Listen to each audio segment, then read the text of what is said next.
राम कथा के प्रेमी हमारे श्रोतागण काव्य मंजरी 58 पर आपका हार्दिक अभिनंदन है। प्रसंग जो चल रहा है आप जानते ही हैं कि राम जी की तैयारी, या फिर कह लीजिए कि राम जी कभी माता के पास कभी पिताजी के पास आदेश मांगते चल रहे हैं बन जाने के लिए। अभी वो कौशल्या जी से आदेश मांग रहे हैं और इस पर जो रिएक्शन है कौशल्या जी का, वही चर्चा का विषय है। उसी की चर्चा आज मैं करूंगा। इसके पहले एपिसोड में मैंने चर्चा की है और उसी चर्चा को आज आगे मैं बढ़ा रहा हूं। कहती हैं, यह विचारी नहीं करें हठ, झूठ स्नेह बढ़ाई। मान मातु कर नात वली, सुरति बिसरी जनी जाई। कहती हैं कि यह विचार करके कि आगे वो कह चुकी है कि ते तुम कहु मात बन जाऊं, मैं सुनी बचन बैठी पछताऊं। और फिर आगे कहती हैं कि यह विचार नहीं करे हठ, झूठ स्नेह बढ़ाई। मैं अगर हठ करूं कि मैं भी चलूंगी तो फिर तुमको यह संदेह होगा कि मुझे रोकने के लिए कह रही है। यही सोचकर मैं हठ नहीं कर रही हूं। झूठा जो स्नेह है, जो प्रेम है तुमसे, उसमें कोई झूठ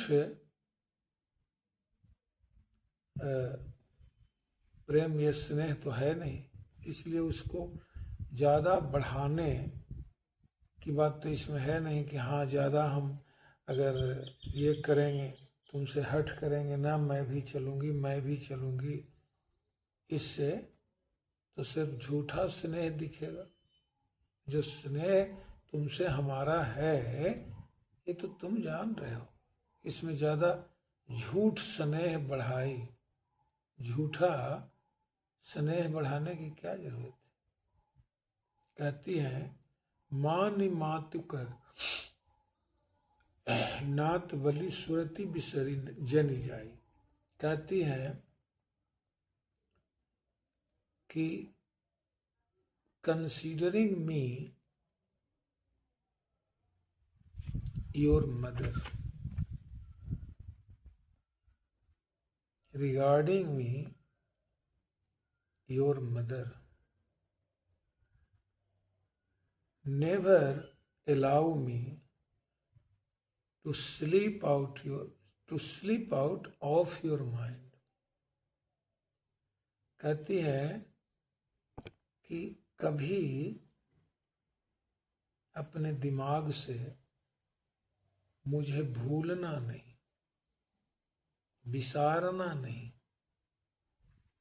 मानी मातु, कहते हैं कि मुझे माँ मानकर, considering me, regarding me your mother, तुम अपनी माँ मानकर मुझे कभी भूलना नहीं। सुरति बिसरी नहीं जनी जाए। तो इसकी जो याद है, माँ की जो याद है, कहती हैं कि remembering me as a mother, remember me as your mother, never forget, never allow me to slip out of your mind. इतने ख्याल करना कि मुझे कभी भूलना नहीं। आगे कहती है, देव पितर सब तुम्हें गोसाई, राखो पलक नयन की नाई। जितने देवी देवता, may all the gods and mens, पितर कहते हैं वो समझ लीजिए जो पितृ, जो ये फोर फादर्स होते हैं उनको पितर कहते हैं। जो हमारे एंसेस्टर्स हैं उनको पितर कहते हैं। गॉड्स एंड मेन्स, जो देव पितर हैं, कहते हैं कि ओ लॉर्ड ऑफ द अर्थ, गोसाई कहते हैं सब तुम्हें गोसाई, राखूं पलक नयन की नाई। कहती है कि they will protect you from all the dangers as the eyelids protect the eyes. जिस तरह से आँखों की रक्षा पलक करते हैं, उस तरह से देव और पितर जो हैं वो तुम्हारी रक्षा करेंगे। आगे कहती हैं कि अवधि अम्ब प्रिय परिजन मीना, तुम करुणा कर धर्म धुरीना। कहती हैं कि अवधि अम्ब प्रिय परिजन मीना, यही समझ लो कि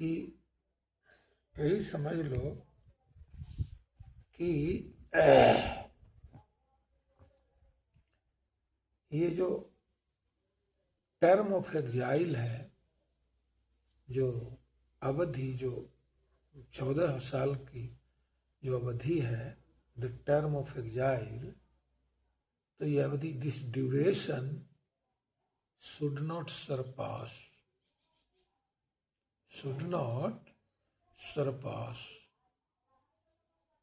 मतलब कि इसको क्रॉस नहीं होना चाहिए। This duration of 14 years of your exile should not cross this limit।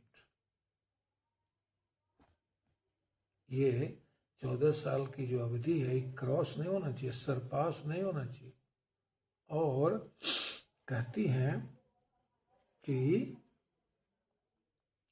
आगे कहती है कि अवधि अम्ब प्रिय परिजन Meena.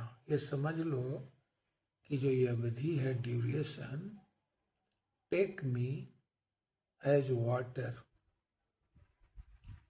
And dearest ones, your dear ones and the people of Ayodhya और योर फैमिली मेंबर्स, परिजन जो हैं प्रिय परिजन, dear ones of your family, तुम करुणा कर धर्म धुरीना। कहती हैं कि यू आर दी, कहती हैं कि you are the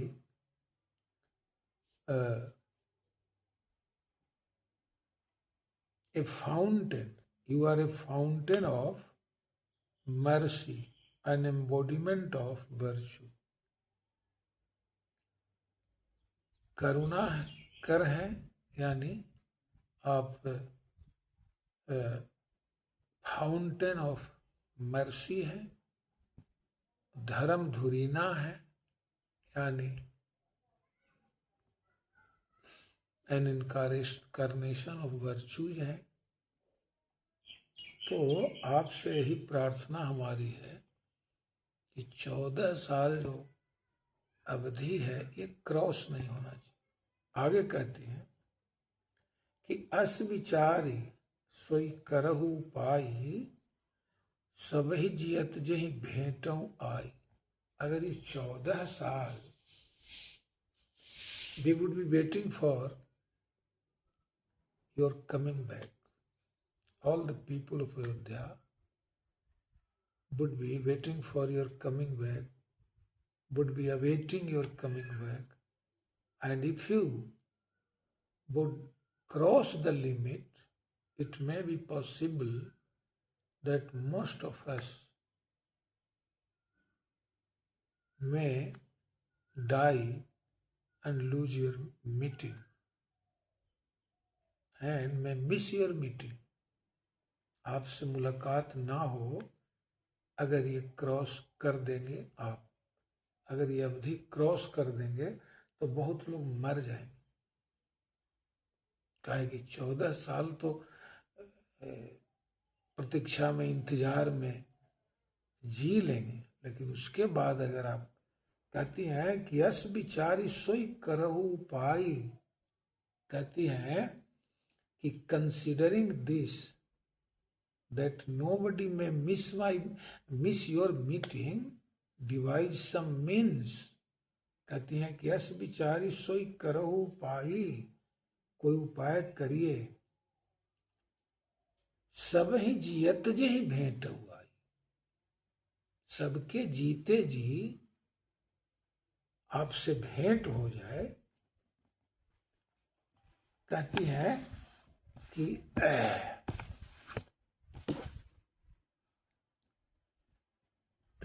you should come back in time. You should come back in time to find us all alive. To find us all alive. If you come back in time, so to that much time, we would be waiting for your coming back.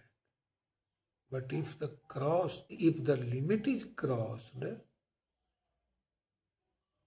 it is most likely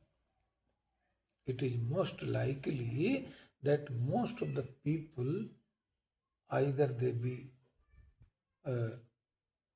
the members of your family or be the people of Ayodhya, Parijan ya Purijan, may die,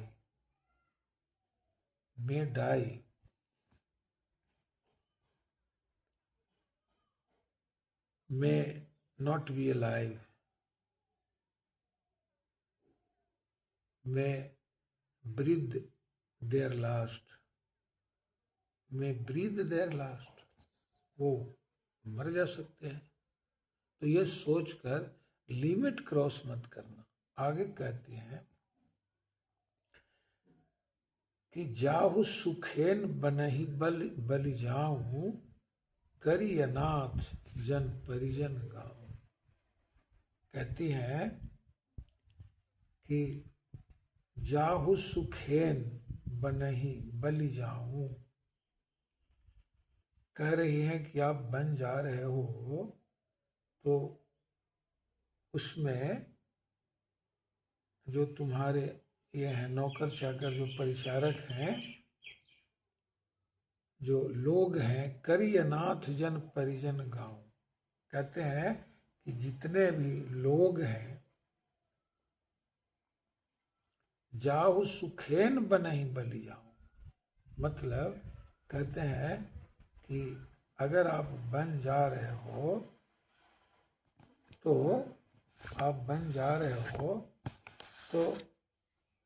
if you proceed to the forest,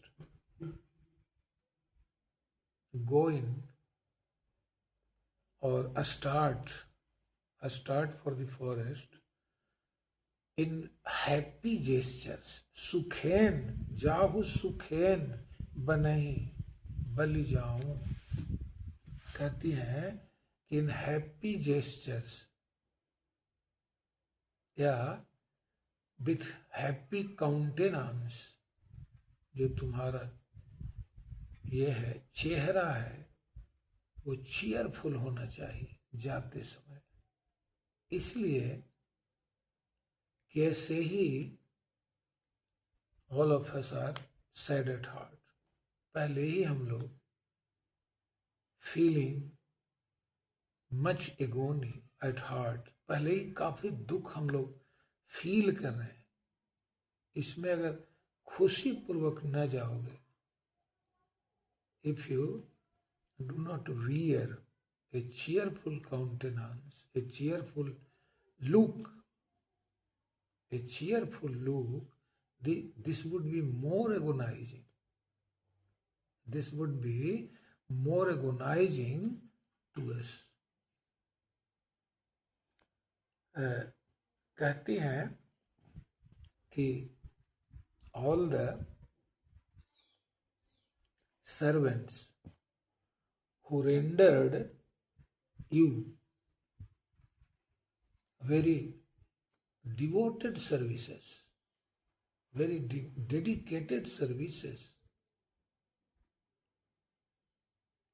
have been rendered orphans,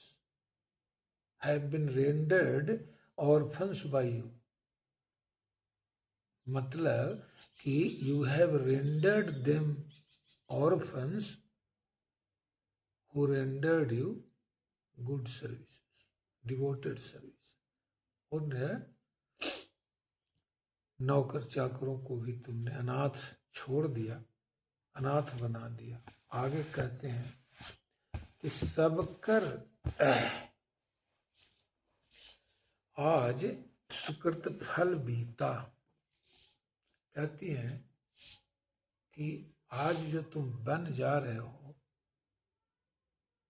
हम लोगों ने जो भी whatever good, whatever virtuous, whatever righteous deeds we did have been rendered fruitless, have been exhausted today. सब खत्म हो गया। हम लोगों ने जीवन में जितना भी पुण्य किया या कमाया, अगर इस तरह से उसकी परिणति हुई,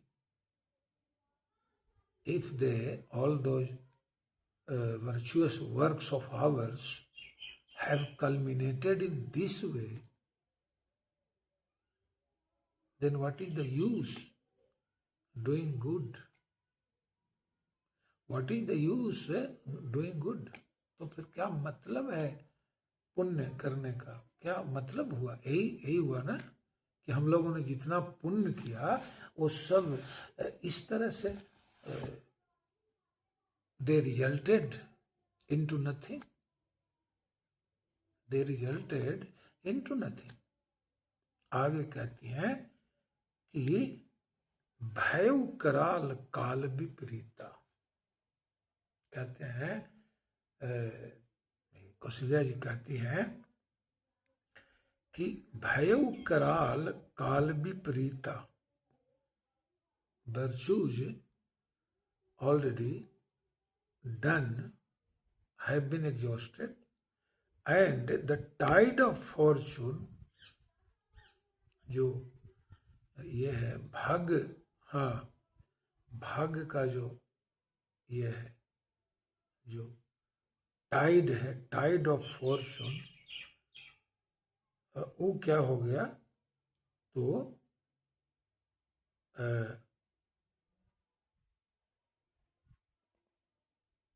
the tide of fortune has turned against us.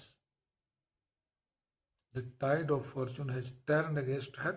मतलब कि भयउ कराल काल विपरीता, मतलब ये जो समय है,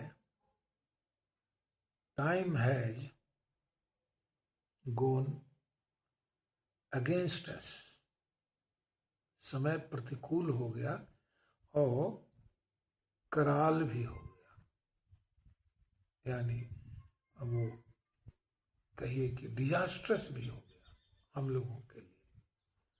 और आगे कहती हैं कि बहुविधि बिलपि चरण लपटाए। Kaushalya ji has clung to the feet of Ram ji, उनके चरणों में लिपट गई हैं और बहुत तरह से विलाप कर रही, बहुविधि विलपी। She is bewailing her son's exile in various ways. She is bemoaning her son's banishment from Ayodhya in several ways. और का परम अभागिनी आप ही, और खुद को क्या कह रही हैं? परम अभागिन, the most unfortunate lady, the most wretched, the most wretched lady, परम अभागिन।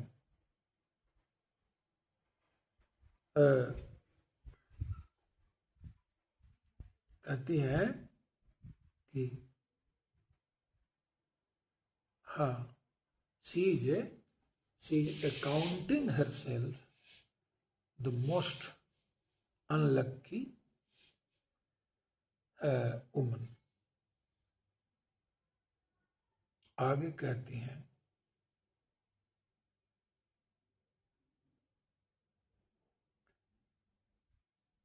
दारुण दुसह दाह उर व्यापा, अब बरन न जाय बिलाप कलापा। दारुण दुसह दाह उर व्यापा, her heart is filled with terrible and deep agony, and the profusion of wailings, उनके विलाप करने का जो ये अधिकता है, ये कह लीजिए कि इतने अधिक वो, मतलब she is wailing profusely, abundantly, redundantly,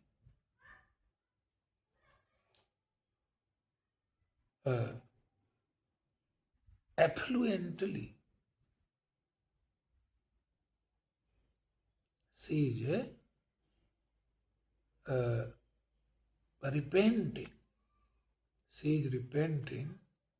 उनको ये पछतावा हो रहा है कि इतना पुण्य हमने कमाया, उसकी परिणति इस तरह से हो गई, उसका फल विधाता ने इस तरह से दिया। आगे तुलसीदास कहते हैं कि राम उठाई मातु उरलाई। राम जी उठाते हैं अपनी माता जी को। Ram ji has lifted his mother and pressed her to his bosom, और उनको अपने चिपका लेते हैं, छाती से, कलेजे से चिपका लेते हैं। राम उठाई मातुर लाई, कही मृदु बचन बहुरी समझाई। और फिर बहुत तरह से समझाते हैं, कोशिश करते हैं to comfort her, he is trying in many ways to comfort her.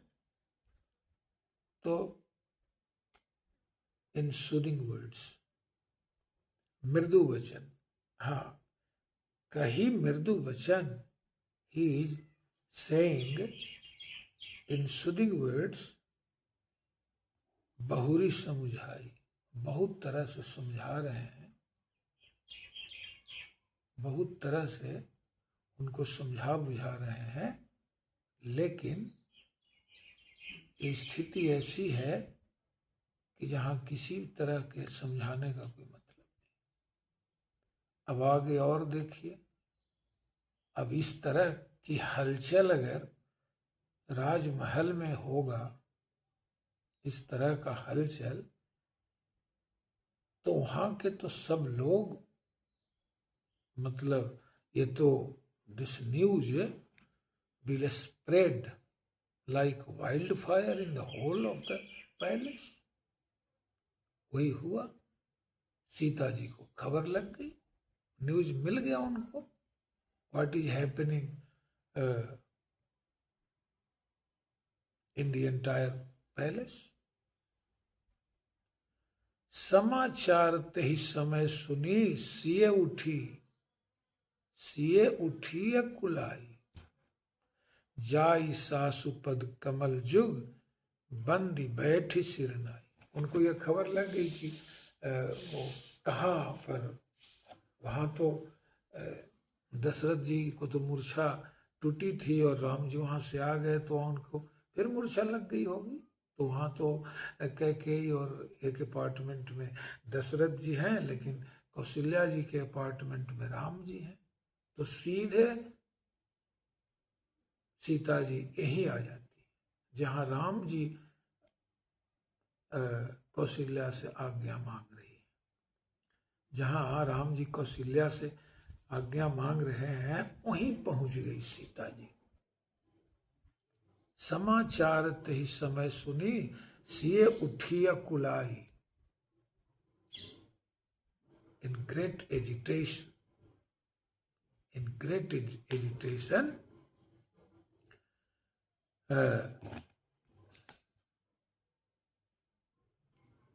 Sita ji got up, कहीं बैठी होंगी, Sita ji got up in great agitation and ran to the apartment of Kaushalya ji. वहां दौड़ के आई, सुनी सिए उठिए कुलाई, जाई सासु पद कमल जुग, बंदी बैठी सिरनाई। उन्होंने क्या किया? She approached her mother in law, reverenced her, reverenced her lotus feet, उनके जो पद कमल को उन्होंने ये किया, रिवरेंस किया, मतलब आदर दिया, प्रणाम किया, और बैठी, बंदी बैठी सिरनाई, और सेट डाउन बोइंग हर हेड। वहां उनको नमस्ते की सीता जी ने, और नमस्ते करने के बाद उसी जगह बैठ गई, कौशल्या जी के पास ही बैठ गई। ये आम घरों में भी देखा जाता है कि, आम घरों में भी ये देखा जाता है कि जब कोई परेशानी होती है परिवार पर, तो जो बहुएं होती हैं वो सीधे सासू माँ के पास जाती हैं, क्योंकि वो जानती हैं कि मैं इस घर के लिए नई नवेली हूँ, मुझे अनुभव कुछ नहीं है। वो सीधे दौड़कर सासू माँ के पास जाती हैं और तुरंत उसके निदान के लिए, उस समस्या के समाधान के लिए वो कांटेक्ट करती है अपनी सासू माँ से। कोई भी जो नई नवेली बहू होती है, वो सीधे सासू माँ के पास जाती है, पूछती है कि इसका निदान क्या है, समाधान क्या है, what is the solution to this problem. तो उसी अंदाज में वो सीता जी दौड़ कर जाती हैं। ये समाचार उनको जैसे ही मिलता है वो दौड़ जाती हैं। पता तो जरूर करी होंगी कि वो मतलब कहाँ पर हलचल है, क्योंकि वहाँ तो अकेली कैकेयी हैं और ये हैं दशरथ जी पड़े हुए हैं, तो वहाँ तो कोई हलचल है नहीं। हलचल तो कौशल्या के अपार्टमेंट में है, तो वहीं दौड़ जाती हैं और नमस्ते करके कौशल्या जी को वहीं बैठ जाती हैं, सब कुछ देखने लगती हैं, अनुभव करने लगती हैं। आज यहीं तक कथा का समापन यहाँ करता हूँ और आगे फिर इसी प्रसंग को आगे सुनाऊंगा।